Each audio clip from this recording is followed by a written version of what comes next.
The PlayStation Portal logo screen freeze is a startup issue where the device halts at the PlayStation logo during initialization. This problem primarily stems from software glitches or connectivity issues. First, perform a soft reset by holding the power button for 10 to 15 seconds to clear temporary glitches. If the issue persists, attempt a hard reset by unplugging the device, waiting 30 seconds, and reconnecting it. Outdated firmware is a common cause. Ensure the portal is updated to the latest version via the PlayStation app. A stable 5 GHz Wi-Fi connection with low latency under 20 milliseconds is crucial, as network instability can trigger initialization failures. Finally, repair the portal with your PS5 by holding the share button until pairing mode is active on both devices.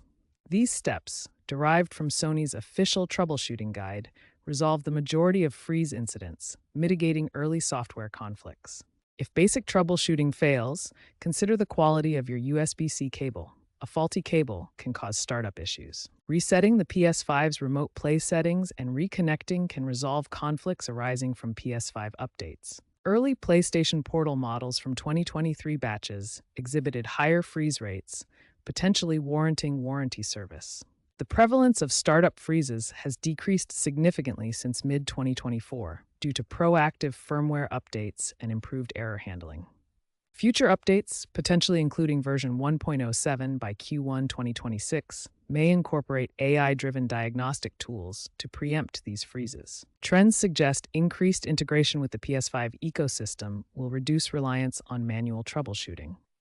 Maintaining optimal network infrastructure, such as mesh Wi-Fi systems, is essential to prevent connectivity-related freezes. Experts suggest proactive maintenance to avoid these issues, with upcoming firmware focusing on built-in self-tests to proactively diagnose startup problems.